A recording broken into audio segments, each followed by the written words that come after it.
335, c'est le nombre qui apparaît au compteur. Messieurs et dames, vous nous suivez en direct de Kinshasa. Kinshasa, c'est cette belle capitale de la République démocratique du Congo. C'est bel et bien Débat 24. Bienvenue à tous et à toutes. C'est un secret des polichinelles. Tout le monde le sait, sauf peut-être hypocrisie, que la République démocratique du Congo est agressée par les Rwandais via de groupes armés. Ça, c'est connu. Mais ce qui compte maintenant, qu'est-ce qu'il faut faire ? Comment apprécions-nous la réaction gouvernementale jusque-là? La diplomatie congolaise est-elle à la hauteur des enjeux? Nous allons bien sûr tenter de répondre à cette question dans cette énième édition de Débat 24. Encore une fois, bienvenue à tous et à toutes. Sur ces plateaux, très heureux de recevoir, comme d'habitude, Trésor Kalala. Il est le président national de la Sénat. La Sénat, c'est la sentinelle de la nation, qui est une aspelle. Hein? Bonjour John, oui. Bonjour à tous les invités. Et j'ai dit merci aussi à tous les téléspectateurs qui sont en train de nous suivre, notamment les sentinelles, comme vous êtes en train de le dire. Oui. Je suis président et initiateur de ces grands mouvements patriotiques sentinelles. C'est pas une aspelle, pas non plus un parti politique. En fait, nous sommes un mouvement, un rassemblement des amoureux de la nation, parce que vous savez, un patriote, des veilleurs de la nation. Ouais, d'abord, nous avons l'amour de la patrie, et au-delà de ça, nous sommes les sentinelles, nous sommes sur la tour des gardes. Parce qu'il y a péril dans la demeure, on aura besoin de la trompette à chaque fois qu'il y a un danger qui survient au pays. Mais un petit parenthèse, vous devez savoir que l'opinion doit retenir que d'ici demain, la sentinelle aura une nouvelle orientation par rapport à sa nouvelle marche. C'est que nous allons adhérer à un parti politique dont j'étais le nom ici. Je crois dans les prochaines émissions, nous donnerons notre position. Merci beaucoup, Trésor Kalala. Pour le moment, on vous reçoit comme Sénat. Merci d'être là. Pour le moment, c'est comme sentinelle de la nation. Très heureux de recevoir Phocas Kokelemena. Il est, comme vous le savez, initiateur de la science politique par les sons, par les baffles, la politique au Sony. Mais à cela, il faudra désormais ajouter aussi que c'est un membre influent du nouvel élan d'Adolphe Muzito. Bienvenue, Phocas Kokelemena. Merci John pour l'invitation. Je profite de l'occasion pour que je puisse me présenter moi-même, pour annoncer aux téléspectateurs qui me surveillent, qui me contrôlent, de les annoncer la bonne nouvelle. Ah, il y a une bonne nouvelle. J'ai pris l'option de pouvoir adhérer au nouvel élan parce que j'ai décidé de ne plus continuer dans les champs politiques comme un électron libre. J'ai pris un engagement politique, je vais m'assumer, mais une chose est vraie, c'est que des raisons qui me font choisir ces partis politiques, à la première ligne, je suis amoureux du savoir et je me suis approché d'un connaisseur, d'un homme intelligent, capable de transmettre et de communiquer les savoirs. C'est pourquoi je suis là. Je vais militer avec les partis et je profite de l'occasion pour vous saluer, continuer à me soutenir, continuer à adhérer dans le parti Nouvel Élan pour tous ceux qui aimeront m'accompagner, pour tous ceux qui aimeront encore entendre ces Merci beaucoup. On vous recevra peut-être dans une émission. Voilà, et puis parce qu'il faut noter que je suis au même moment recteur de l'université populaire. Ah ok. Oui. Les sièges c'est où là? Les sièges de l'université à Gombe. À Gombe ici. Oui, oui. Ok, on va découvrir cette université chapeautée par le recteur Phocas Kokelemena. Alors pour la toute première fois, nous sommes heureux de recevoir Madame Magali Dossi qui sent ça. Elle est coordonnatrice nationale AI de la Ligue des femmes à la DCI. La DCI, c'est la dynamique Congo-Uni. Les partis chers à Messieurs Vidier Chimanga. Bienvenue, Madame Magali Dossi Kisasa. Merci, je vous remercie pour cette invitation. Je salue mes co-débatteurs, je salue aussi la population. Nous sommes la DCU, la dynamique Congo-Uni, comme vous l'avez si bien présenté. Nous sommes un parti qui prône l'unité de Congolais et un Congo uni. Nous sommes un parti qui prône le sens élevé du patriotisme et aujourd'hui nous nous retrouvons ici sur ce plateau par rapport aux enjeux de l'heure, par rapport à ce qui se passe à l'Est, où nous sommes de cœur avec la population de l'Est. Mais de moins en moins présents comme parti sur le terrain. Hein? Si, on est présent. On est parmi les rares partis qui sont sur l'ensemble de la RDC. Notre parti est présent sur tous les 26 provinces. Nous ne sommes pas uniquement au Congo, nous sommes dans plusieurs autres pays, nous sommes aux États-Unis, en Europe, en Afrique, dans plusieurs autres pays. Nous nous sommes suffisamment implantés et nous continuons à nous implanter au travers du monde.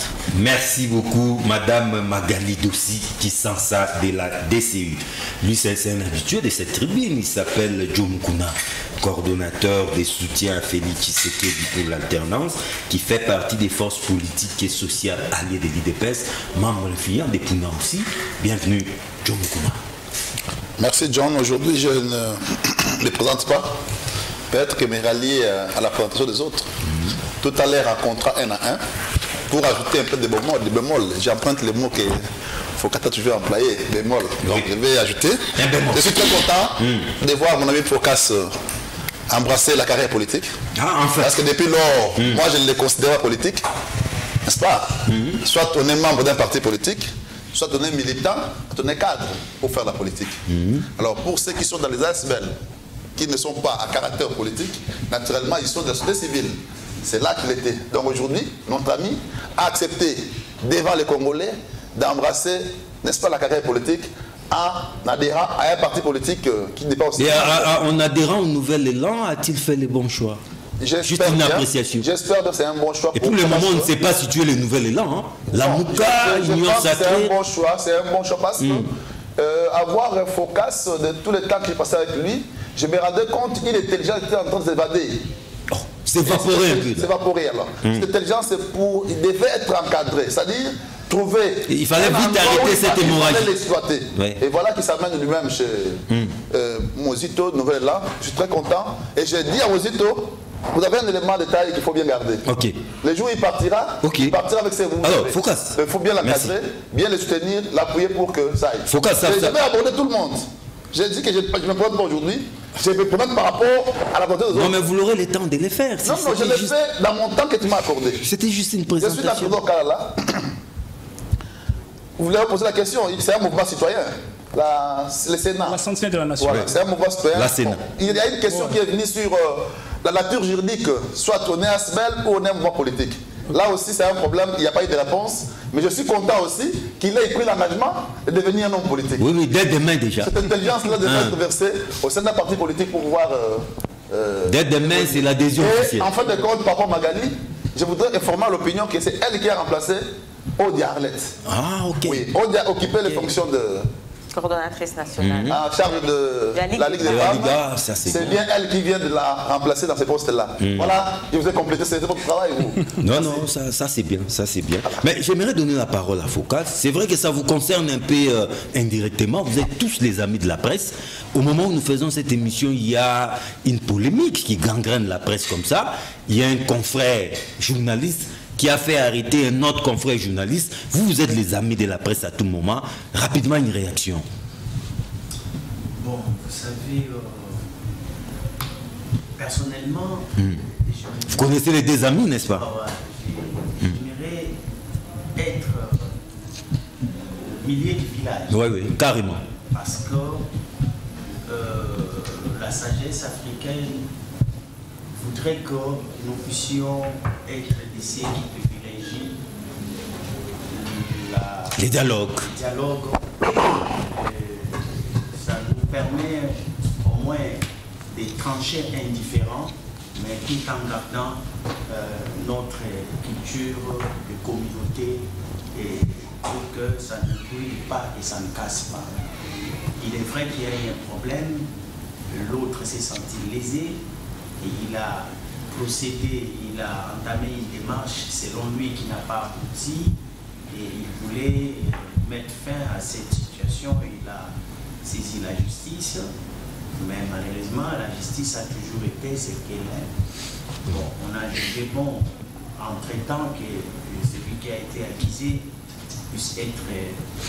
Il va passer sa troisième nuit à Makala ce soir. C'est un ami aussi, que nous partageons des idées, que nous partageons des plateaux. Ça fait mal parce que ce n'est pas le lieu indiqué pour lui de ces faits. Et je crois que ce n'est pas encore fini. Mais lorsque c'est un confrère à lui qui les jette dans un tel endroit, est-ce que c'est là parce que c'est une corporation. Vous inquiète, ouais. La corporation a échoué. La corporation n'a pas joué son rôle. Effectivement, parce que c'est ce que déplore le plaignant. Il dit la corporation n'a pas joué efficacement son rôle. C'est pourquoi moi j'ai opté pour que j'aille en justice pour avoir gain de cause. Et c'est pourquoi j'ai dit que votre corporation doit se réveiller, non pas en amont, mais plutôt en aval, dès qu'il y a des soucis, dès qu'il y a des problèmes. Merci Focas. Ils se mettent, statuer et puis régler la situation. Ça allait bien se faire que ça soit au niveau des posés. Madame Magalid aussi, amie de la presse aussi, lorsqu'un confrère fait arrêter un autre confrère, est-ce que la corporation a failli quelque part? Bon, c'est une situation déplorable, hein, parce qu'au sein d'une même confrérie, d'une même famille, on a des organes qui sont habilités pour régler des différends. Et lorsque le journaliste Israël dit que la... patron de Boussolo dans la politique. Dit que la corporation a échoué, donc ça veut dire qu'il faut revoir un peu l'organisation et le fonctionnement de la corporation. Mais est-ce que n'est-il pas allé vite en besogne? C'est ça la question que je me pose. Comme je ne maîtrise pas tous les contours du règlement de ce dossier, je préfère me limiter à ça.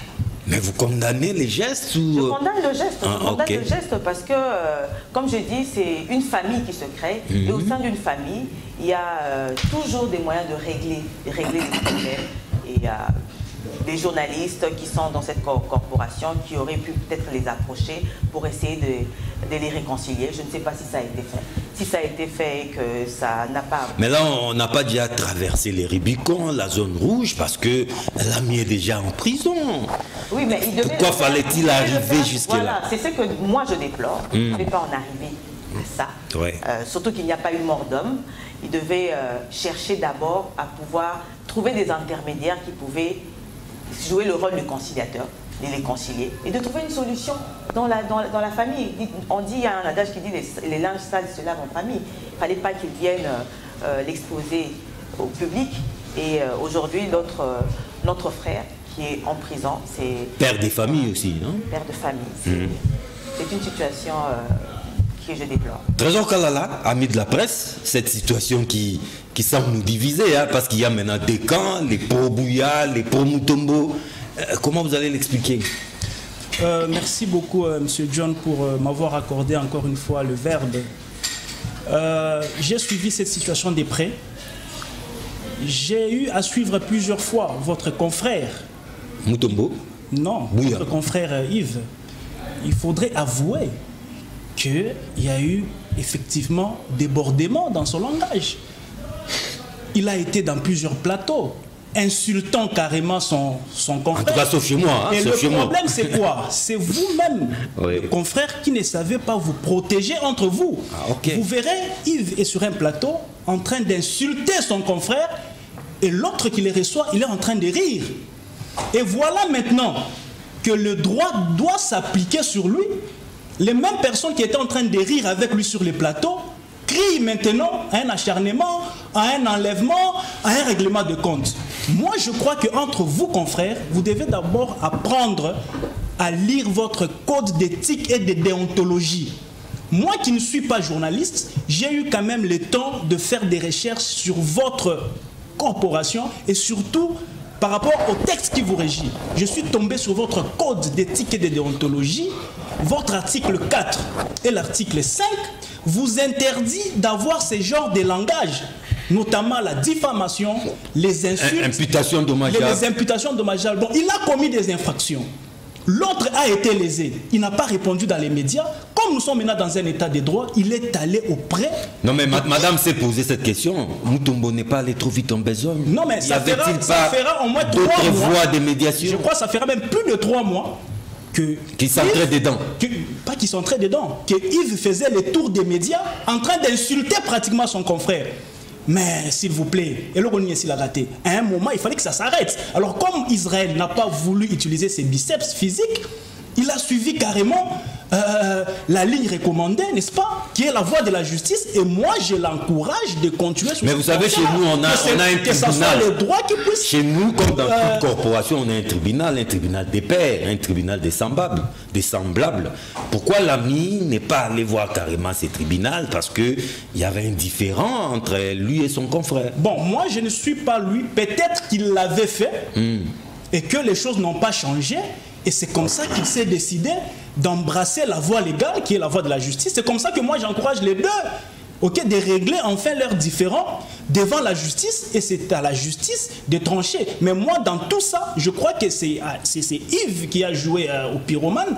Et voilà, maintenant, il commence à crier à ce qu'on vienne éteindre le feu. Non, je crois que quand il disait ça, il prenait, n'est-ce pas, la valeur de ce qu'il disait. Il savait qu'il était père de famille, il savait qu'il travaillait, il savait qu'il était... Il savait. Alors, en disant ça, sûrement qu'il était en train de s'assumer. Et voilà maintenant qu'on emprunte le chemin de droit. Alors, laissons faire la justice. Joe Mukuna, avocat des professions, alors que les journalistes se battent pour la dépénalisation du délit de la presse, un journaliste fait arrêter un autre journaliste. D'après vous, quel est le message qu'on peut lancer comme ça à l'endroit des politiques? Merci John. Je constate qu'il y a d'amalgame il y a un peu d'immédiat. Dans ces dossiers, hein? Oui, quand vous dites dépénalisation de la presse. Du délit de la presse. Qu'est-ce qu'on doit dépénaliser là? Non, ça dit... Ça, c'est pas un délit de la presse. Lisez la loi. Quand un journaliste passe à la télévision pour porter une information à l'égard de notre ami, ou d'un confrère, ou d'un individu, ce n'est pas de la presse. Ce sont des infractions de droit commun. On vous poursuit, on vous arrête. Oui, ce sont des infractions de droit commun. Alors, mais lorsque c'est passé... La sanction par rapport... Ouais, il y a une nuance là. Là, c'est par rapport de la presse, c'est vous. Ça peut se faire simultanément. De l'autre côté, on poursuit l'infraction. Chez vous aussi, vous poursuivez. Par rapport à son comportement de l'individu. Chez nous, par exemple, au barreau, lorsque moi j'ai commis une infraction, après être condamné, qu'est-ce qu'on fait? Les barreaux récupèrent pour me sanctionner. On vous radie même des fois. Voilà. Donc ça veut dire que le délit de la presse là, chez vous, lorsque le bouille a commis une infraction, il est jugé, il est condamné, mais quand il rentre, vous aussi vous sanctionnez. Mais ici, je voudrais faire une observation un peu différente des autres pour dire ceci. Il n'est pas question d'être au milieu du village. Quel milieu du village? Quand non, Foucasse ne Israël Moutombo a crié, Foucasse avait suivi. Moi aussi, j'avais suivi. Quand elle avait suivi, Magali a suivi. Mais il n'avait pas choisi la méthode de réponse pour dire que je réponds par les insultes, non. Mais il a alerté l'opinion. Tout le monde a écouté. Ça, c'est Moutombo. Oui. Tout le monde a écouté. Nous tous, nous avons suivi. Et parfois, quand je regarde Moutombo aujourd'hui, je me dis, s'il suit cette émission ici, moi, je l'encourage. À faire quoi? À poursuivre son dossier. Jusqu'à obtenir la condamnation des... Il ne faut pas attiser les feux. Il ne faut pas attiser les feux quand même. Pourquoi pas attiser les feux? Vous voulez qu'on continue toujours à mettre de côté des infractions, mais ça va toujours se respecter. Si on ne juge pas, on ne condamne pas. Mais quel est le rôle de la condamnation? Le premier rôle de la condamnation, c'est quoi? C'est chercher à resocialiser les délinquants. Vous pensez que c'est comme Yves Bouy, après avoir été condamné à 6 mois, quand il va sortir, il va encore insulter les gens. Il ne le fera pas. Non, mais il risque aussi de se radicaliser. Vous allez fouiller les pays. Parce que vous poursuivez encore. L'autre ici qui est sorti de la prison, il va perdre. Henri Magie. Vous pensez que Henri Magie pour aller sur tel chef d'État? Il ne le fera plus. Non, on ne sait jamais. Hein. Il ne le fera plus. Le rôle de la prison, c'est... D'ailleurs, il y a une messe d'action des grâces. Quand on a créé la prison... d'Henri Magie, c'est ça. Quand on a créé la prison, on a mis en compte les juristes, on a pris les politiques, les hommes, les politologues, on a pris les sociologues et les psychologues. Toute cette intelligence réunie a produit ce qu'on appelle la sanction et la discipline. Ça veut dire, quand on vous sanctionne, en son temps, vous êtes resocialisé. Vous rentrez à la société. Vous devenez normal. Alors, moi je me dis, qu'est-ce que Israël Moutombo n'a pas fait? Il a appelé même vos confrères. Même nous, communicateurs, certains peuvent consulter par Israël Mutombo pour dire, mes frères, voilà ce qui se passe entre moi et Bouya. Mais l'ECOCEL a répondu à ces appels. Aucun changement. Il est allé dans votre corporation. Il a saisi l'INPC. Oui, mais rien. Mais qu'est-ce que vous voulez? Donc, vous tombez là, vous avez Yuba. Avant, vous avez fait un pété, avant, vous avez fait ma fille, vous avez fait mais non, ça c'est exagéré. S'il était à Kinshasa, lorsqu'il a donné la plainte, j'allais me consulter son avocat. Ah bon? Pour renforcer le coup. Mais vous aussi, vous en faites un problème personnel. Hein? Non, je vous retire la parole. Je constate, mais renverser mes idées. Même le Focas qui est en face de moi, il est d'accord avec moi. Mais seulement, là où nous ne marchons pas ensemble, parce qu'eux ne sont pas dans la répression. Mais moi, j'ai un œil pénal. Merci, John. Moi, quand je regarde, c'est pénal. Merci beaucoup. Moi, personnellement, j'en appelle à Jean-Marie Kassamba. Il est le président de l'UNPC section Kinshasa, de prendre cette affaire vraiment entre les mains et de chercher une sorte de médiation pour réconcilier les deux confrères, parce que c'est la confrérie qui en pâtit. Merci beaucoup. Alors, revenons maintenant à nos moutons. L'agression, c'est connu. Hein? On a commencé un peu à la chanter depuis belle lurette. Mais cette fois-ci, ça prend les allures officielles. Le Congo serait agressé par son voisin, le Rwanda. Madame Magali, je commence avec vous. Peut-être la voix d'une femme peut porter facilement. Jusque-là, comment appréciez-vous la réaction du gouvernement congolais? C'est à la hauteur déjà des enjeux, ou nous procédons encore par tâtonnement? Bon, il y a déjà certaines contradictions. Ah bon? Que j'ai en suivant le ministre Mouyaya. Un problème de communication. Il y a eu un problème de communication. Moi, j'estime qu'à l'heure actuelle, on n'est plus à l'heure de tâtonnement. Et quand je suis les déclarations du chef de l'État, on se rend compte qu'on est déjà préparé à toute éventualité. C'est-à-dire qu'aujourd'hui, la phase de la diplomatie est dépassée. Aujourd'hui, c'est l'heure de pouvoir répliquer avec force. Parce que les masques sont tombés. On a suivi les déclarations du Rwanda qui ont été claires, hein, c'était sans embâche. Et aujourd'hui, c'est l'option militaire qui est la meilleure option à prendre pour le moment. Pour le Congo? Pour le Congo. Donc vous estimez que la diplomatie a montré ses limites, ou peut-être notre diplomatie n'est pas à la hauteur de l'affront, une diplomatie molle. Par conséquent, comme le disait Adolphe Muzito, il faut l'option militaire et au besoin expédier la guerre d'où elle vient. Vous savez que l'option militaire n'exclut pas l'option diplomatique. Toute guerre, pendant toute guerre, il y a la diplomatie qui se fait. On ne ferme jamais la porte à la diplomatie. Donc moi je pense qu'à ce jour, l'option à prendre, c'est une option bidimensionnelle, en privilégiant l'option militaire. Et à côté, s'il y a lieu à faire des... Mais madame, quand vous dites l'option militaire, devons-nous attaquer le Rwanda? Non, mais nous, on doit... Ou rester à la défensive? Pas le Rwanda. Ah, mais vous dites l'option militaire. On attaque, mais ce sont les groupes armés qui sont sur notre territoire. Et ces groupes armés, aujourd'hui, sont identifiés comme étant des marionnettes du Rwanda.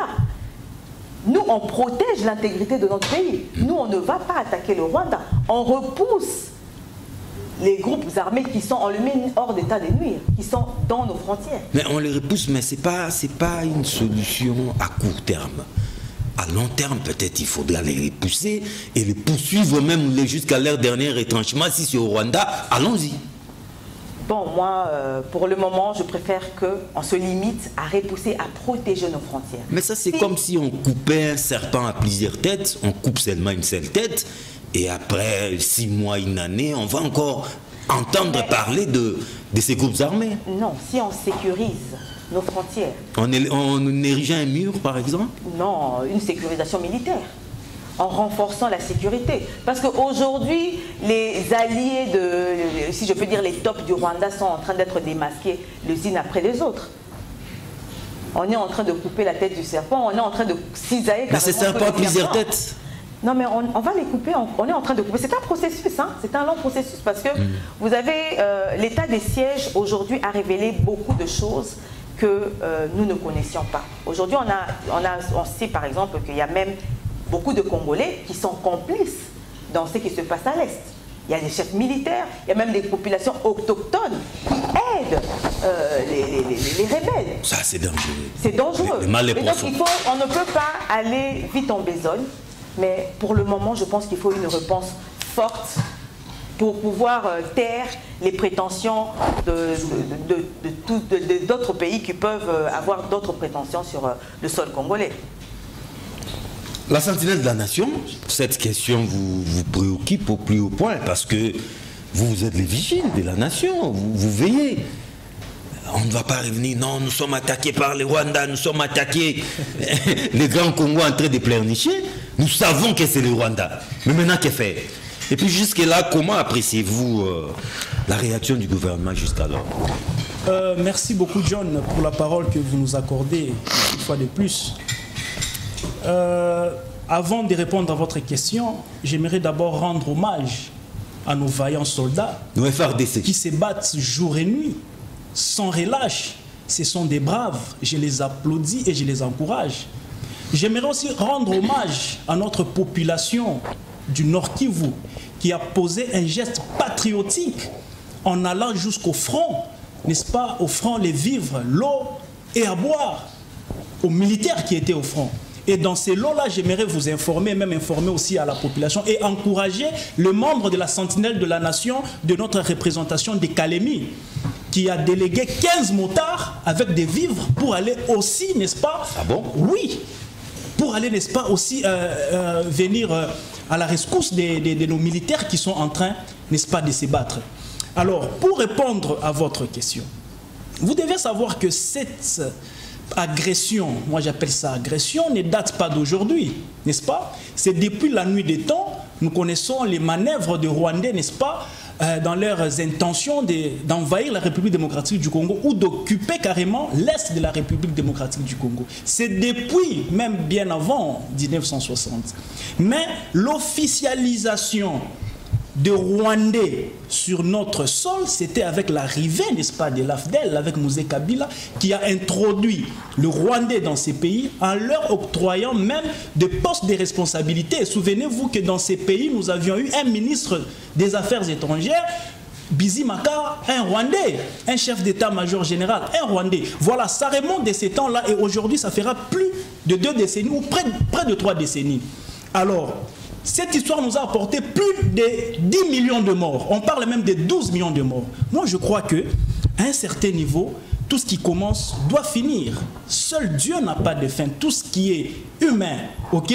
Tout ce qui est naturel, à un certain niveau, ça doit s'arrêter. Alors, pour cette fois-ci, je crois que ça doit s'arrêter. Et parce que vous me posez la question, doit s'arrêter comment? Sentinelle, ouais. Voilà. Moi, déjà, j'ai eu déjà à prophétiser politiquement et je crois que le gouvernement est en train d'aller petit à petit dans ce que j'avais prophétisé à l'époque. Moi, je ne suis pas allé par le dos de la cuillère. Moi, j'avais dit carrément, après l'échec de toutes les démarches pacifiques, il était temps que l'on puisse prendre d'autres mesures, notamment commençant d'abord par la rupture de nos relations diplomatiques avec le Rwanda. Commencez d'abord par là, ok? C'est un premier pas. Ouais, suspendre toute activité, n'est-ce pas, commerciale de Rwandais ici chez nous. Rwanda a déjà été cloué au sol. C'est une décision que la Sentinelle de la Nation, moi personnellement, je suis en train de saluer. Et moi, je crois que nous devons aller plus loin, à fermer même nos frontières, vous voyez, pour que quand même cette fois-ci, qu'on sente qu'on réagit. Parce que vous vous souviendrez que tous les accords qu'on a eu à signer pour la paix de notre pays, jusqu'à là on n'a pas gain de cause. Et le plus grand accord de tout ça, vous vous rappellerez de l'accord d'Addis Abeba, qui a regroupé plusieurs nations. Concernant la République démocratique du Congo, jusqu'aujourd'hui, cet accord n'a pas protégé la République démocratique du Congo. Vous vous souviendrez avec Kabila, malgré qu'il fait partie des gens qui nous ont amené cette insécurité, il y a eu des dialogues, réinsertion, insertion, brassage, tout ça, ça n'a pas payé. Alors moi, je crois que le président de la République doit ouvrir l'œil et le banc de commencer maintenant à prendre des mesures fortes, notamment commencer par d'abord la rupture des relations diplomatiques, fermer notre frontière. Expulser Kariga. Et aussi, au-delà de tout ça, nous devons extirper toutes les nationalités étrangères au sein de nos forces armées, au sein de notre armée, et des services de renseignement. Mais c'est pas, vous savez qu'à tous les échelons de l'armée, nous avons des Rwandais, des généraux au caporal. Nous avons des Rwandais là-bas. Pas seulement dans notre armée, même dans nos institutions. Vous avez vu ce qui s'était passé dernièrement à l'Assemblée nationale, où un député Hutu s'est battu contre un député Tutsi parce que l'un avait attaqué le groupe armé de l'autre sur base d'un conflit, n'est-ce pas, des creuseurs dans l'un des carrés miniers de l'autre. Et ils se sont affrontés, et leur lien d'affrontement, c'est à l'Assemblée nationale. Donc, députés Hutu et Tutsi dans un parlement congolais. Donc, ce sont des choses sur lesquelles on doit vraiment tirer attention, prendre des mesures fortes pour enfin mettre fin à cette histoire. Donc, moi, je crois qu'il y a beaucoup de gens qui parlent de déclarer carrément la guerre contre le Rwanda. Moi, je crois effectivement la déclaration de guerre est précédée. En tout cas, madame n'est pas pour cette option. Partout. Non, moi aussi, j'ai mis un peu des réserves pour le moment. Moi, je crois que nous devons y aller mollo, parce que la guerre... La guerre, c'est pas une promenade de santé. Hein. Si aujourd'hui, le président de la République applique l'article 86, l'article 143, eh bien, nous connaissons comment la guerre commence, mais on ne sait pas comment ça peut finir. Quand est-ce qu'elle termine? Moi, je crois qu'il faut commencer d'abord par des mesures... Poutine en sait quelque chose. Des mesures fortes, diplomatiques. On rend les relations, on ferme nos frontières, en fait, on interdit vos activités commerciales de notre pays. Moi, je crois que ça va donner un coup et ça va pousser aux autres de reculer. Mais si jamais tout ça s'en tient pas, en définitive, en fait, nous serons obligés d'attaquer le monde. Mais au sein de la communauté des nations, vous n'avez pas l'impression que la RDC apparaît orpheline? Il n'y a pas beaucoup d'États, beaucoup de nations qui semblent soutenir la RDC en reconnaissant qu'elle est effectivement agressée par son voisin le Rwanda. C'est bien beau tout ce que vous dites là. Ouais. Mais moi, je n'ai non, c'est un constat. Oui, bon. Moi, je n'ai jamais fait confiance à la communauté internationale. Moi, je crois que vous devez être fort vous-même à l'intérieur. Poutine, n'est-ce pas que le Conseil de sécurité avait siégé, ils avaient interdit cette histoire, mais il a attaqué. Même l'Assemblée générale l'a condamné. Oui, en 2001, avec Oussama Ben Laden. La communauté internationale était contre, mais Bush avait attaqué. Vous comprenez? Donc moi, je crois que nous devons d'abord être forts de l'intérieur. Nous devons avoir une armée forte, dissuasive. Une armée qui est crainte en dedans et en dehors. Ok? Ce qui fait que quand nous sommes craints, nous sommes respectés, eh bien, on ne viendra pas se jouer de nous. On n'ira pas dans des conciliabules, des accords qui n'aboutissent pas. Donc nous devons d'abord équiper notre armée, donner des moyens. Et c'est ici, je dois rendre hommage au président de la République qui, depuis que le Congo est Congo, on n'a jamais déboursé de moyens comme on l'a fait pour le moment. Donc il met le moyen, il motive les soldats, mais sur terrain, jusque-là, on voit que les résultats, en fait, c'est discutable, mais je crois que nous devons aller jusqu'au bout. Et ici, pour finir, je suis en train d'encourager le maintien de l'état de siège et le renforcer même davantage. Mais effectivement, nous sommes dans un état de siège. Pas montré ses limites, non, mais en général, nous sommes dans un état de siège. C'est en plein état de siège qu'on nous attaque. Non, mais écoutez, les autres, ils ont leur plan. Ok, nous devons apprendre à nous défendre, et dans notre défense, il y a des stratégies qu'on devons monter sur place, d'où l'état des chefs doit se maintenir, et d'ailleurs, ça doit être renforcé. Voilà la position de la Sentinelle de la Nation. Focus Koukelemena, la RDC est agressée par son voisin le Rwanda. Comment appréciez-vous la riposte jusqu'alors du côté RDC? Merci pour la parole. La première chose, nous devons contextualiser la problématique. Quand nous sommes en train de parler des États, il faut effectivement réaliser que nous sommes dans les relations internationales. Où il n'y a pas d'amis. Hein? Les États sont en compétition. Pourquoi en compétition? Parce que pour survivre dans cet espace qui s'appelle monde, il faut nécessairement, pour son existence comme État, imposer ce que l'on appelle un rapport de force. Il n'y a pas de bonne foi, il n'y a pas de jugement de valeur, il n'y a pas d'état d'âme. les gens ne se respectent que au niveau de l'espace monde entre États que par le mécanisme des rapports de force. Et ces rapports de force, vous l'avez au travers des institutions qui doivent être fortes, animées par des personnalités fortes. C'est pourquoi il a toujours été conseillé la mise en place de bonnes institutions et faire un bon casting. Ici, John, quand je suis en train de présenter la question comme étant une problématique entre États, je suis en train d'aller démontrer que chaque président de la République, quand il prête serment, il promet à la communauté, et parce que vous m'avez conduit au trône, je vous garantis les miens élections. Et je suis capable d'aller vous les chercher où je les trouverai. Et là où il ira trouver ce que son État manque, il doit aller trouver ça dans un État voisin ou ailleurs. Et il n'y a que des procédures pour accéder à ce que vous n'avez pas. Parce qu'un État ne se suffit pas en lui-même. Il a ce qu'il a et il a aussi ce qu'il manque. Et pour avoir ce qu'il a, pour avoir ce qu'il n'a pas, il y a des options à lever. Ou bien l'exploitation, c'est-à-dire utiliser les rapports de force pour imposer sa volonté. Exploitation sauvage. Voilà. Ou bien alors c'est la coopération. Diplomatie. Diplomatie et puis le commerce international. Mais qu'est-ce que nous constatons? Ici, il y a l'émergence de ce qu'on appelle les multinationales. Parce que jadis, dans l'espace monde, les acteurs étaient cités comme des États.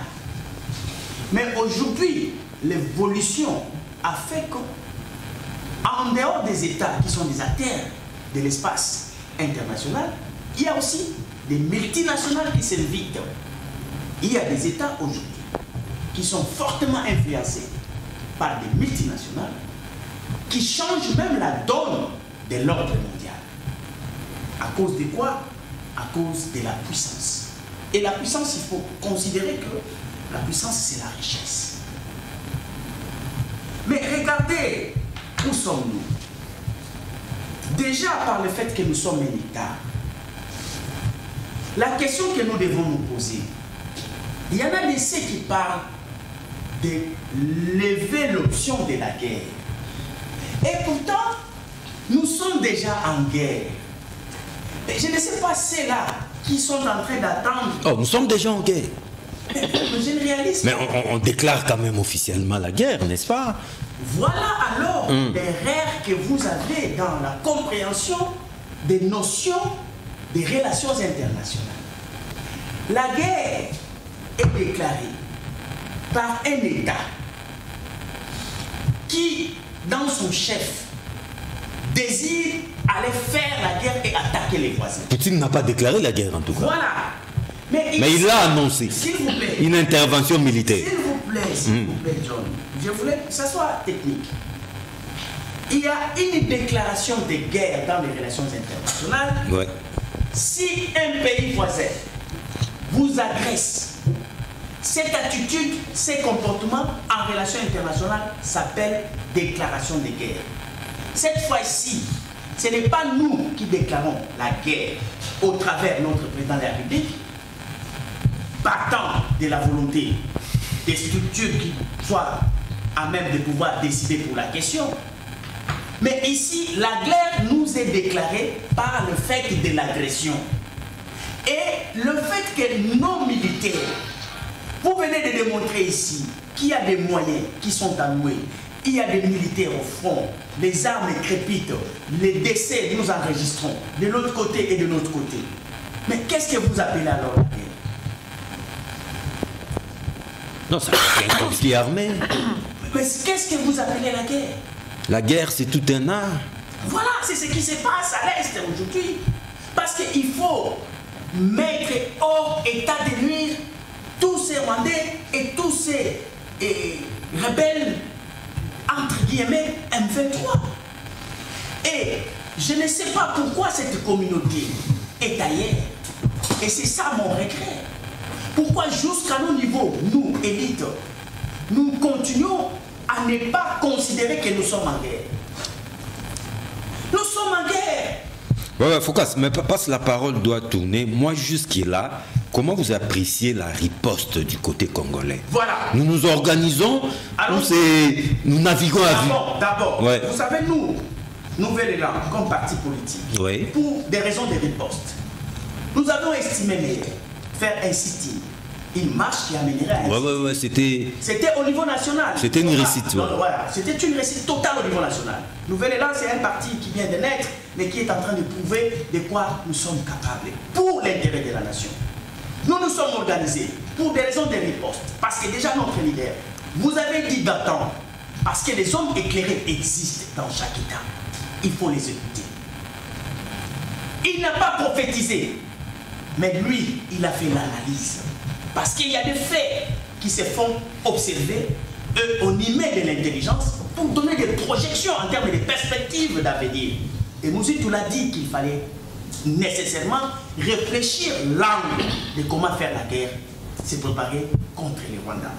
Mais pour la riposte actuellement, comme déjà nous avions fait des sittings sur le plan national. C'est ça la riposte? Attendez, ça arrive, c'est au niveau des stratégies. Ah, ok. Oui, ça change quoi? Oui, il y a une progression programmée. La température monte. Voilà, ça monte. Pourquoi les sittings? C'est pour réclamer d'abord qu'on puisse expulser de notre côté. Parce qu'à chaque État, oui, à chaque État sa politique. Nous devions nécessairement, par le fait de l'agression du Rwanda, et qui devait être le premier à rappeler leur ambassadeur, ils ne l'ont pas fait et pourtant ils nous mettent dans des conditions de la guerre. C'est nous alors qui devaient normalement prendre l'avance pour que nous puissions alors l'expulser. C'est un langage diplomatique fort pour leur dire attention, vous avez déclaré la guerre contre nous et nous expulsons votre ambassadeur pour vous amener dans le régime de la rupture diplomatique. Ça, c'est déjà un langage fort. C'est ça les rapports de force. C'est ça un comportement, l'attitude que devait avoir tout Congolais. Nous, Nouvel Élan, nous l'avons imposé. Nous avons fait cette marche pour que nous puissions soutenir nos militaires qui sont au front en train de faire la guerre. Pour nous, nous considérons que nous sommes en guerre. La guerre est déjà là. Parce qu'il y a des morts enregistrés, il y a les moyens que nous demandons, que nous exigeons encore qu'on ajoute. Il y a une embellie financière. Il faudrait que l'on puisse appeler les députés à nous donner. L'argent du RAM peut-être peut servir aussi. Là je ne vais pas m'en moquer. Je ne sais pas de quoi il s'agit, RAM. C'est du diabolisme. Je parle de l'embellie des finances au travers de nos institutions qui ont amené leur moulin. Qu'on appelle cet argent-là à l'effort de guerre pour qu'enfin nous soyons encore beaucoup plus efficaces au front. Mais là, vous parlez de ce que Nouvel Élan fait. Mais moi, je vous parle de la riposte gouvernementale. C'est pourquoi je vous dis... Ça, c'est Nouvel Élan. Un État doit se servir des machines politiques qui existent. Si pour les régimes actuels, ils n'ont pas d'option, nous, Nouvel Élan, nous sommes co-gestionnaires, nous avons des options. C'est pourquoi nous vous avions dit d'attendre, faisons la guerre. Vous n'aviez pas compris, ils étaient distraits. Aujourd'hui, nous demandons l'expulsion. Ok? Je m'excuse. Un peu d'eau. Nous demandons l'expulsion. Au même moment, nous exigeons un bon traitement de nos militaires et un bon logistique pour que nous puissions mettre... Merci Foucault. Le temps de boire votre bouteille d'eau et de retrouver vos esprits. Maître Joe Mukuna, nous sommes attaqués, mais c'est un refrain. Bien qu'on commence quand même, les masques commencent à tomber aujourd'hui, mais nous savions depuis lors que c'est les Rwandais voisins qui étaient derrière tous ces groupuscules armés. Aujourd'hui que c'est un secret des polichinelles, comment vous trouvez maintenant l'organisation de la riposte à l'interne? Merci Focas. Lorsque nous disions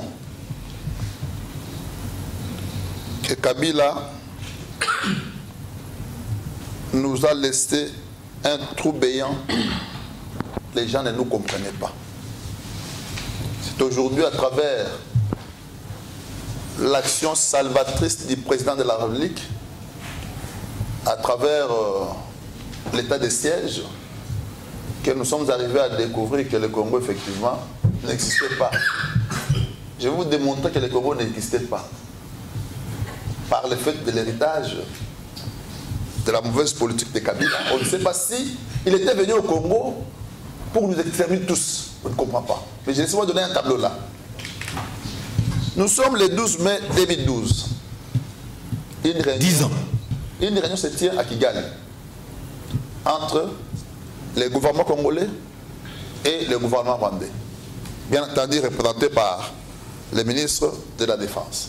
Ici chez nous et de l'autre côté. Cette réunion aboutit à un accord. Lequel accord donnait la possibilité au Rwanda de circuler, c'est-à-dire les forces armées du Rwanda, de circuler dans tous les territoires nationaux. Je ne sais pas, est-ce qu'après ces jours-là, nous continuons à être souverains ou pas? Les Congolais ne connaissent pas ça, mais l'accord existe. Pour ceux qui aiment le lire, ils peuvent vérifier l'accord secret 12 mai 2012, signé au Rwanda. Il n'en était même pas fini là-bas. Nous sommes au même mois et à la même année. Un autre accord sera signé le 18 mai maintenant. Donc, quelque part 6 jours après. Lequel accord, cette fois-là, autorise le service des renseignements rwandais à circuler dans tous les territoires nationaux. Je me demande si, au lendemain de l'accord, on continue encore à être souverain. Voilà l'héritage qu'on nous a laissé. Avec cet héritage, pouviez-vous vraiment comprendre qu'il y ait un jour que la guerre finisse à un RDC? Vraiment avec cet héritage. Lorsque vous envoyez les militaires au front, ces militaires-là sont coordonnés par ceux que vous combattez. Les militaires qui sont envoyés au front pour aller se battre, ils sont coordonnés par l'ennemi. Et ça, l'accord.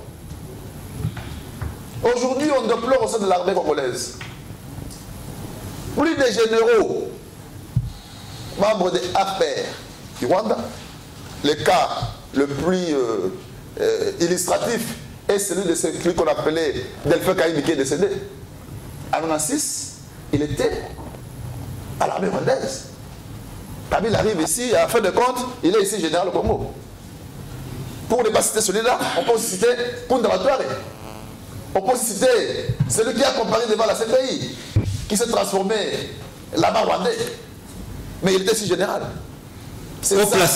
C'est ça le travail que Kabila fait au Congo. Mais Joe, nous savons ce travail-là. Est-ce que nous allons revenir sur ça? Projetons-nous dans l'avenir. Avant de projeter dans l'avenir, avant de déterminer l'avenir, il faut connaître la volonté de Kabila comme individu, c'est Sun City. Non, pas Sun City. Je parle de 2012. 8 ans après Sun City. 2012, Kabila est seul en train de diriger. Élu président en 2011. Donc il savait que c'est le dernier mandat. Natik la bateau au président Libabé. C'était ça, non? Non, la Simbi, ça va me toucher. Quand vous allez aujourd'hui au Kasaï, vous connaissez les Maasai qui a tué? Comme on a ça. Qui a tué là-bas? Ils sont des Rwandais. Ah bon? Mais ça vous ne savez pas. Ce ne sont pas les Kassaïens qui se sont entrés dedans. Ils sont allés massacrer les Kassaïens. C'est vrai, il peut y avoir des problèmes techniques. Mais ces problèmes techniques-là ont été matés par les Rwandais. Ils sont venus tuer. Et c'est à nous causer la mort à ceux qui étaient allés découvrir le... Oui, les blancs là. Les forces communes. Les Catalans et les Sédois. Tout ça. Ils sont morts pourquoi? Parce qu'ils allaient découvrir la vérité. Et c'est ça les capitaux. Où sont partis les forces armées congolaises que Mobutu nous a laissées? Ils sont partis où? Envoyés en recyclage à Mwanda. Mais il faut voir, s'il faut aller à Mwanda là-bas, s'il faut ensevelir, vous allez vous étonner. Ils ont été enterrés. Combien sont rentrés? Vérifiez dans votre quartier. Combien de militaires étaient partis? Combien étaient rentrés? C'est parce que vous ne connaissez pas le travail que ces gens sont venus faire au Congo. Maintenant, qu'est-ce qui arrive? Son premier discours au Kivu, il dit quoi? Il dit, je donnerai ma vie pour le Congo. Il dit aussi, aucune portion, je n'emploie pas ce terme, hein, je dis ce que j'ai compris, aucune portion du sol congolais ne sera cédée. C'est qu'il y a un problème. Il a répondu à un message dans une conférence ou atelier où il était prévu quand il vient de venir. À Bukavu.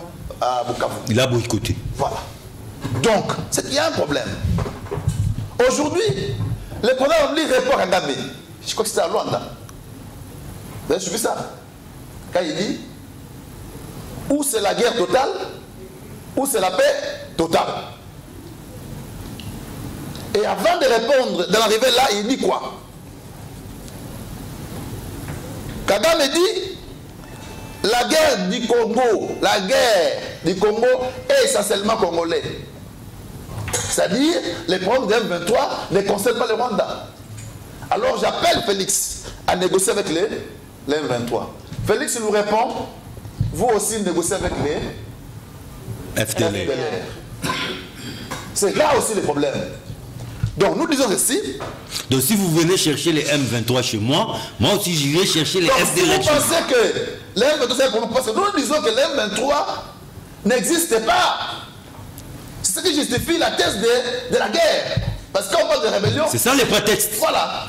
Pour nous, les M23 n'existent pas, ce sont des Rwandais. Et ces Rwandais qui massacrent les Congolais sont là. Ce n'est pas les M23. Et les M23 n'existent pas. Et lorsque nous disons ça, il dit non, négociez avec les sauves Congolais. C'est pourquoi nous disons, si tel est le cas, vous aussi négociez avec les FDLR. Parce que on dit sont vos frères. Les militaires arrêtés au Congo étaient pris par les FDLR. Qu'on a libéré déjà. Là, c'est pour justifier une incursion. Pas semble-t-il, le FDLR plutôt menacerait la sécurité de l'intégrité rwandaise. Alors, pour justifier l'incursion qu'il était en train de programmer. Et c'est grâce aux mots durs employés par le chef de l'État, le commandant suprême, qui a eu un peu de réticence. Il était prêt à faire une incursion. Je parle de fait, je n'ai pas encore terminé. J'ai suivi encore un élément, je ne sais pas si vous avez suivi ça aussi, où Kagame, bon, un général, un cadre de l'armée rwandaise, réunissant ses militaires en parlant. Maintenant, il y a les Rwandais. Nous ne ferons pas la guerre ici, nous allons la faire là-bas. Hier, nous y étions partis à pied, mais aujourd'hui, il y a les Rwandais. Parce que les gens ne comprennent pas pourquoi. Vite, on a suspendu. Ouais. Les Rwandais, cloués au sol. Donc, il voulait tout dire que nous allons prendre nos éléments ici, comme d'habitude. Ils vont transporter des intrus et amener au Congo. Et en fin de compte, nous allons exporter la guerre doit commencer là-bas. Mais pas seulement ça, il faut encore un élément. Un autre élément, c'est quoi?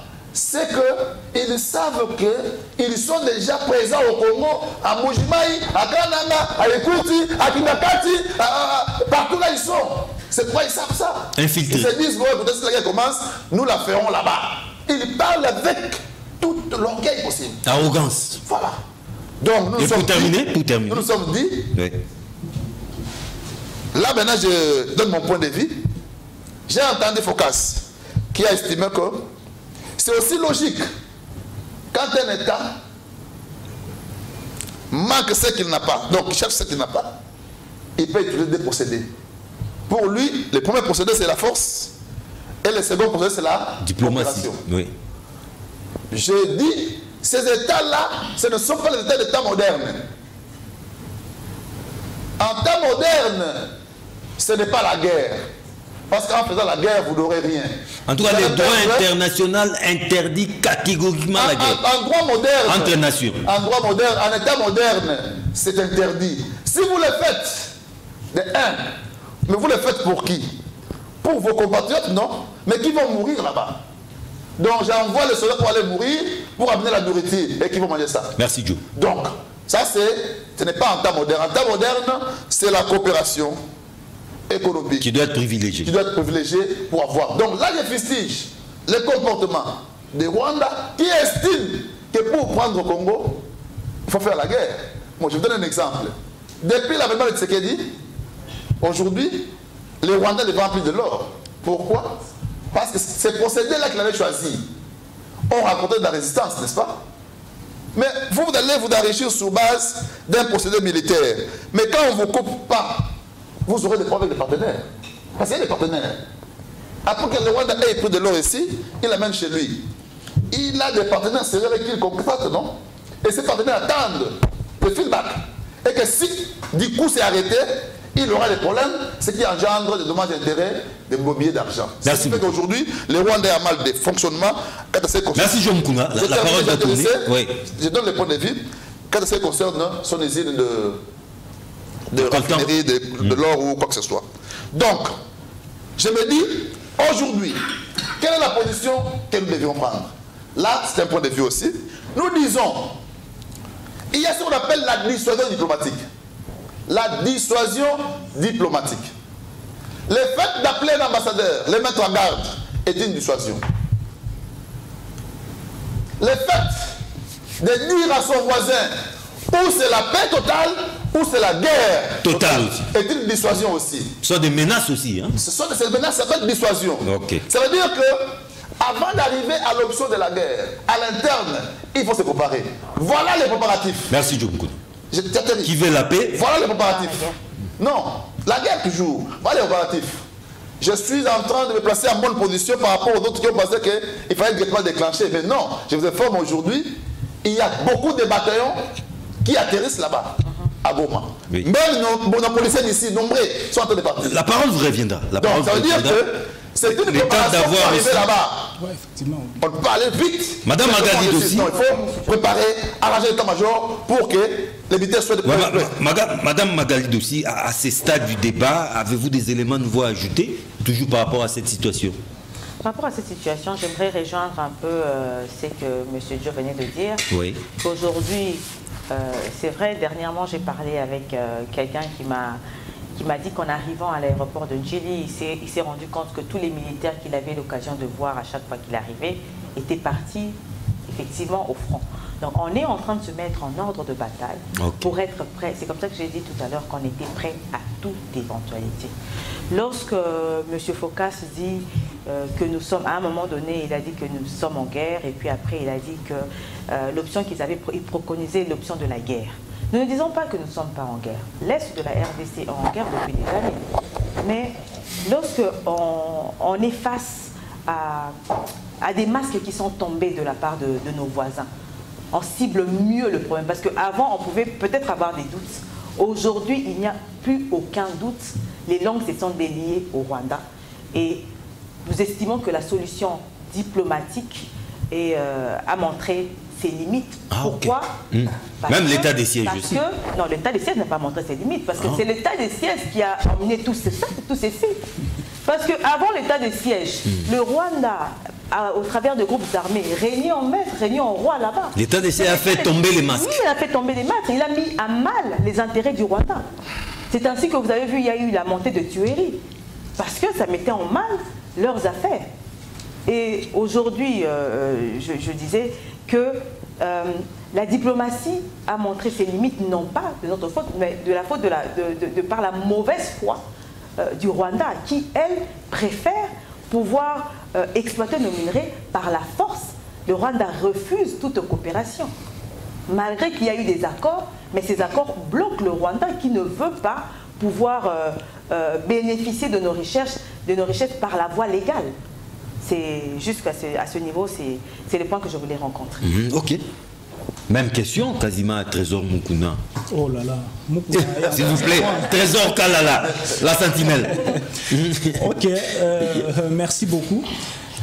Il y a beaucoup de choses à dire. Oui. Je crois, après juste 3 minutes, ma prise de parole, je crois qu'il y avait un débat ici sur la définition de la guerre. De la guerre, quand est-ce qu'on entre en guerre? Je ne vais pas aller dans plusieurs définitions, je donne une petite définition simple de la guerre qui nous concerne directement. La guerre se définit comme un état de conflit armé entre deux États. Des États. Brièvement. Mais ça se déclare officiellement? Maintenant, j'évolue. Ah, ok. J'évolue. Quand M. Focas parle, il dit « Nous avons toujours été en guerre ». Le Rwanda, quand il nous attaque, c'est déjà une déclaration de guerre. Ok?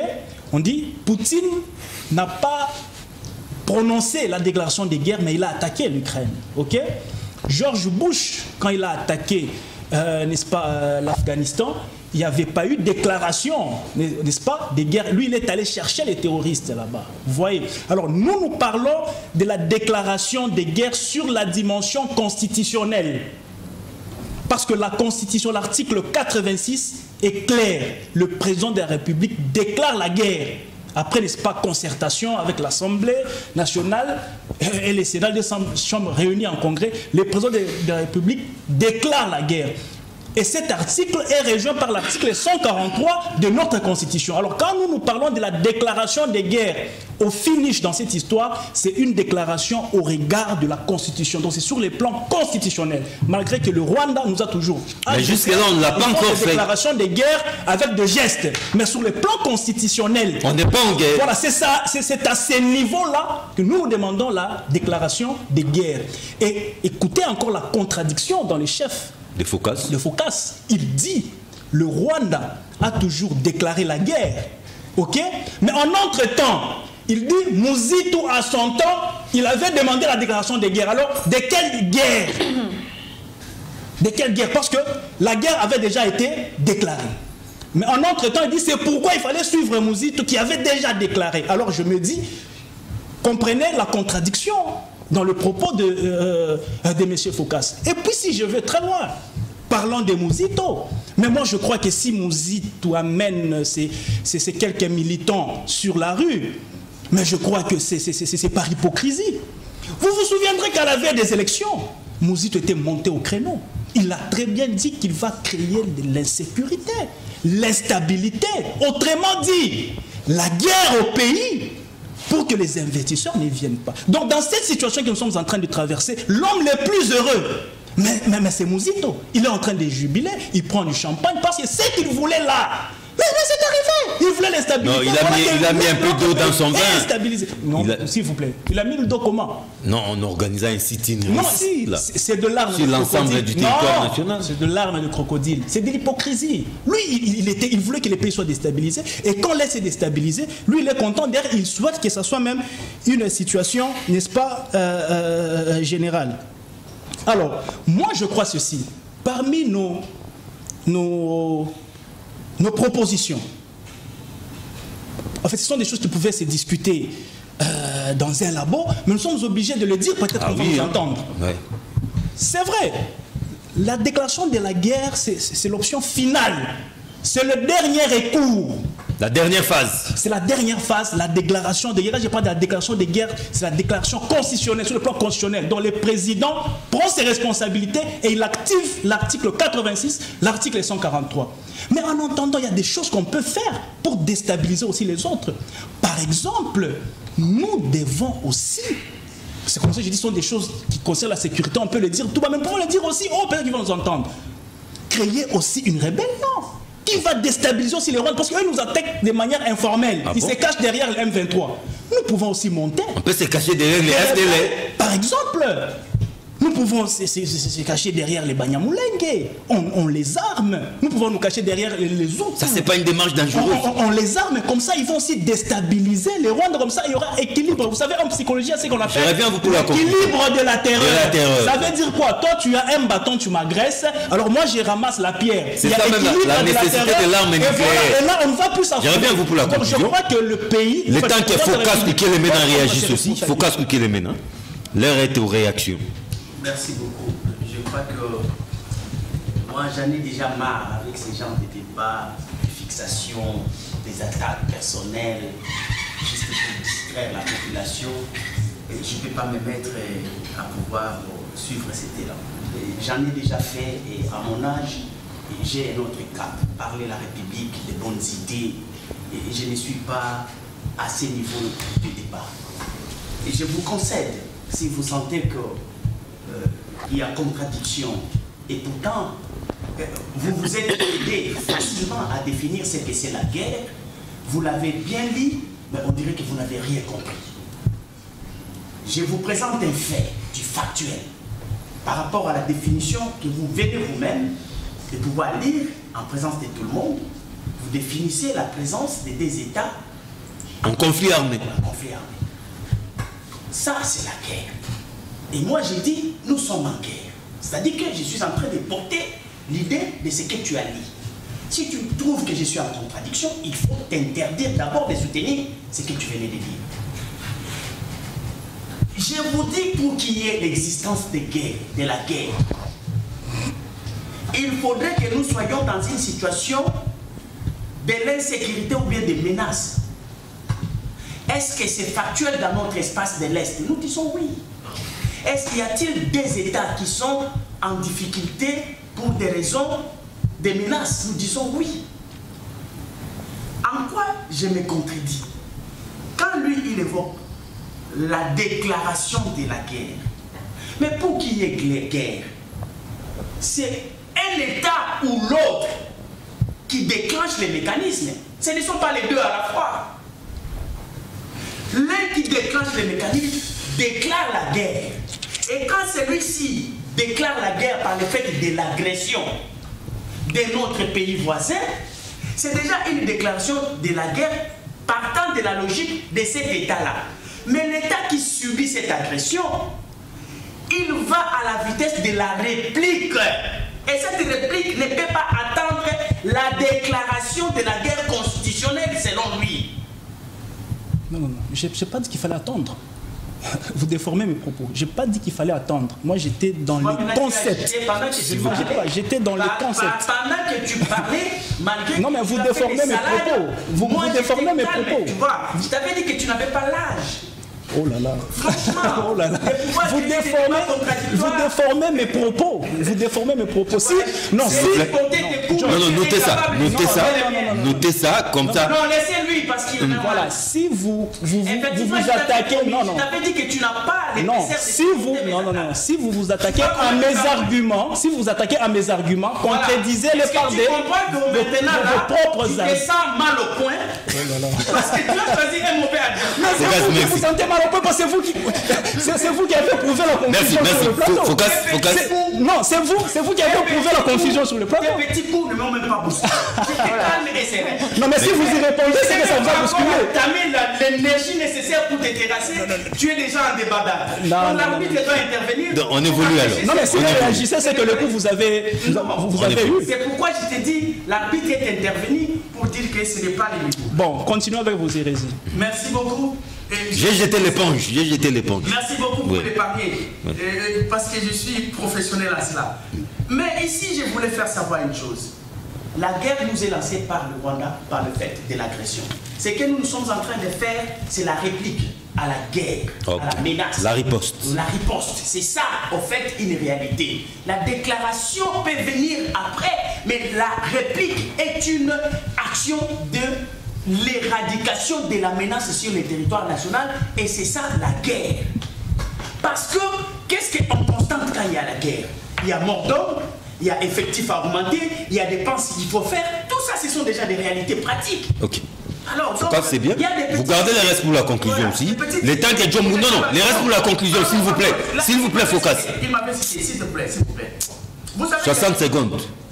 Nous avons dit, à la hauteur de la réplique, il fallait rompre les contrats qu'on a signés. Parce qu'on ne peut pas donner à l'adversaire le moyen. De vous faire la guerre. Non, c'est nous qui avons des contrats que le Rwanda bénéficie. J'ai estimé, j'ai trouvé meilleur. Vous savez, les velléités des Rwandais, nous avons déjà connu. Rwandais sur notre sol.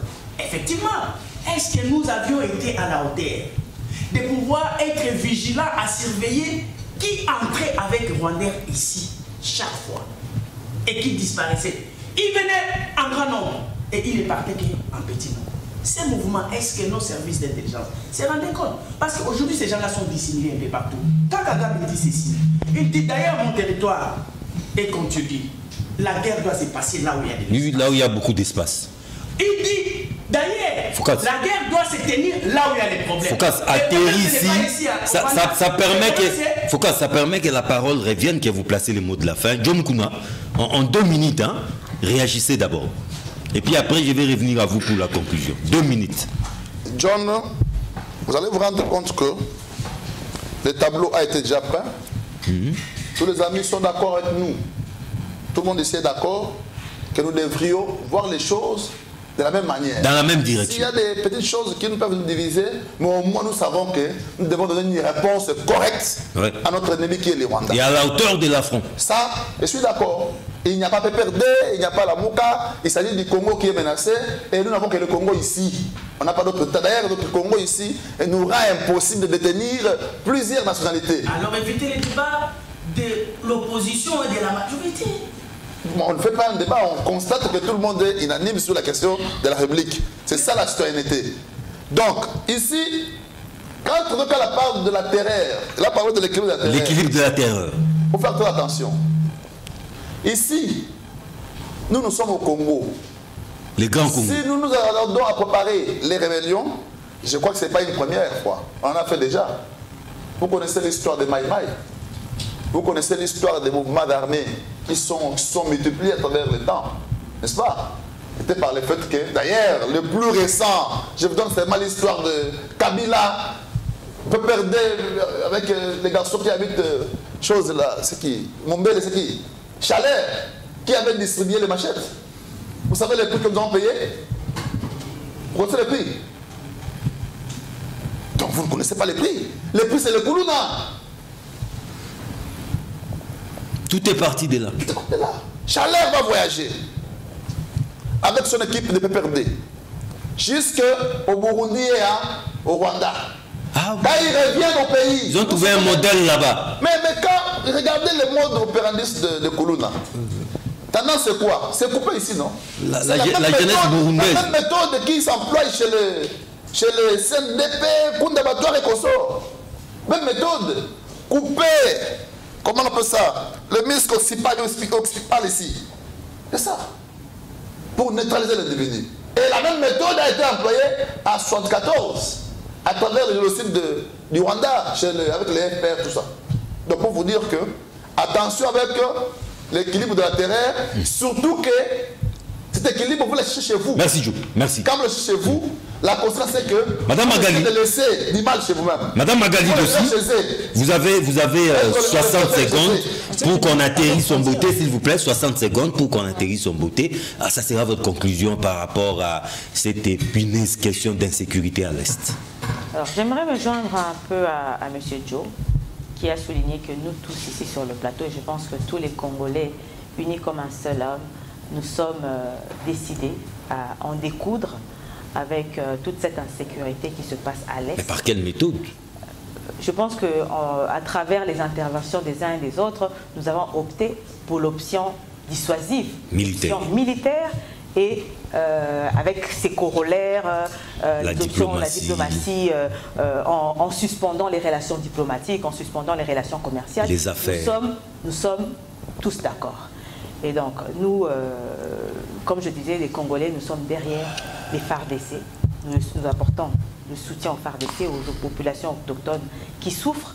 Et nous espérons que ce débat va enrichir, si pas pousser nos autorités à pouvoir agir rapidement. C'est vrai que la guerre n'est pas quelque chose que nous souhaitons, c'est pas quelque chose de bien, parce que tout à l'heure vous venez de dire que d'autres pays ne se joignent pas au Congo, parce que la guerre n'est pas quelque chose de voulu, quelque chose, c'est le dernier. Non, ne serait-ce que pour reconnaître l'agression. C'est la dernière décision. Bon, nous, le Congolais, notre président, nous reconnaissons qu'il y a agression, que le Congo est agressé. Et l'attitude du Rwanda ne laisse aucun doute. Quand le président rwandais ainsi que les autorités rwandaises disent qu'ils n'ont pas d'espace dans leur territoire et qu'ils vont venir combattre leurs supposés agresseurs sur notre État, c'est une déclaration de guerre. C'est une déclaration de violation de notre territoire, une violation manifeste. Et à ça, nous devons répliquer, nous devons répondre par une réponse forte, dissuasive, qui va dissuader tous les autres pays qui peuvent avoir des prétentions. Merci, madame. Trésor Kalala, conclusion. Merci beaucoup, monsieur John.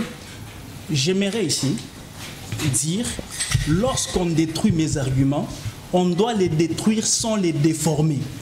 Alors quand quelqu'un se met à détruire mes arguments en les déformant, ça ne va pas. Et surtout quand on les détruit avec des arguments après-pristes, ça ne tient pas. Moi, je n'ai pas dit ici que nous devons attendre que le président de la République fasse une déclaration de guerre pour répliquer. Je n'ai jamais dit ça. Ça ne sort que de la bouche de votre invité.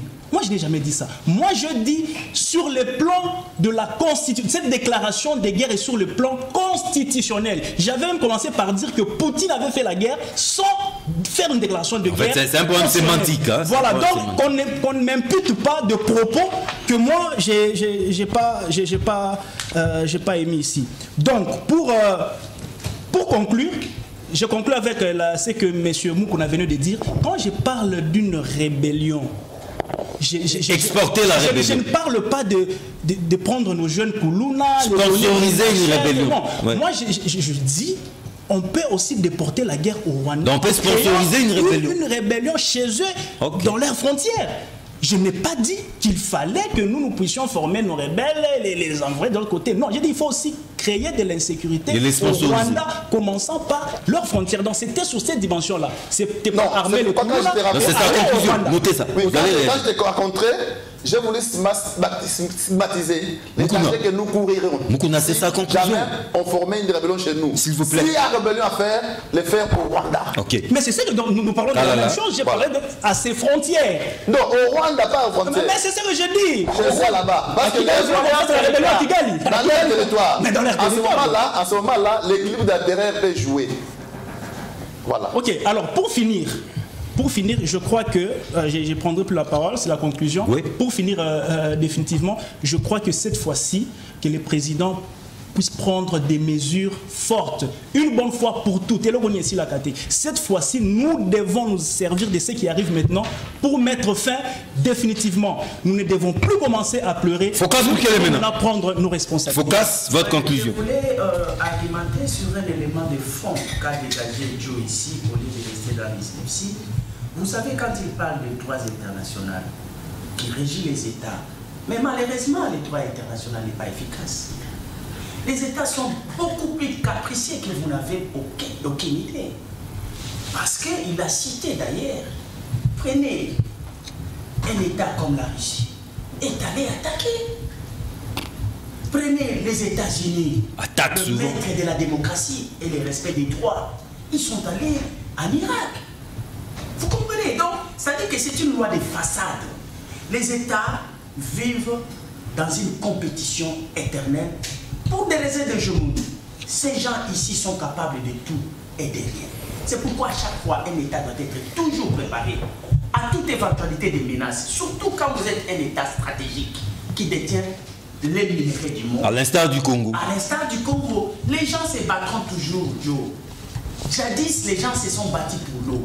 Ils se sont battus pour la terre, ils se sont battus pour le commerce, ils se sont battus pour le pouvoir. Ils continueront toujours à se battre. Donc c'est pourquoi la science politique a réfléchi. Pour qu'un État puisse exister, il n'y a qu'un seul élément qui peut garantir l'existence d'un État, c'est la puissance. Et cette puissance impose des rapports de force et automatiquement vous êtes respecté, vous demeurez, vous existez. John Moukouna, votre conclusion. Mais quand vous êtes un État qui doit subir à tout moment, Claire Nichard, vous êtes classé dans les États. John Moukouna, conclusion. Oui, bon, ma conclusion, d'abord je vais répondre à Focas. Il n'y a pas un point de vue divergent, moi et vous, sur cette question. Seulement que j'ai voulu épingler une chose.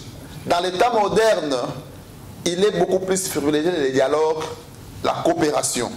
L'aspect prendre des forces ou militaires, ça s'appelle aussi la violation de l'intégrité, parce que vous allez arriver à cela.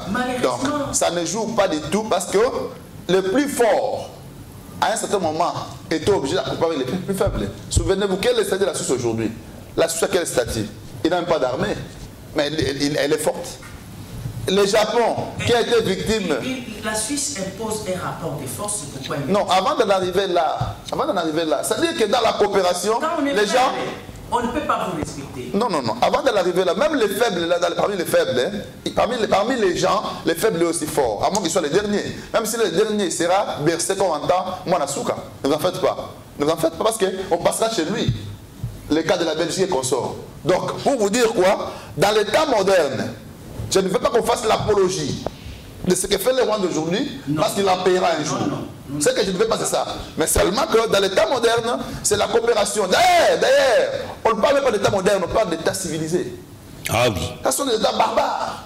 Les États civilisés. C'est ça le terme qu'il faut employer. L'état civilisé, quand il y a besoin de prendre chez toi, puisque le monde est fait avec les autres, le monde est fait que ce que moi j'ai, toi tu n'en as pas. Il faut commercer. Il faut coopérer. Merci John Mukuna. Merci beaucoup. Merci John Mukuna. Merci à Madame Magali Dossi Kissansa. Je rappelle que vous êtes coordonnatrice nationale AI de la lutte des femmes à la dynamique Congo-Uni. C'était un plaisir de vous recevoir. Merci beaucoup. Merci également à John Mukuna, coordonnateur national des Softa. Merci beaucoup. Merci à Trésor Kalala, la sentinelle de la nation. Merci beaucoup. Et enfin, Focas Koukelemena, membre influent du Nouvel Élan d'Adolphe Mouzito. Merci beaucoup. N'oublie pas que... Merci à vous. Merci à vous. Retrouvez ces magazines en rediffusion ce samedi à partir de 8h30. Sinon, retrouvez-moi le vendredi prochain. Même heure, même chaîne, même heure, même plaisir. Au revoir.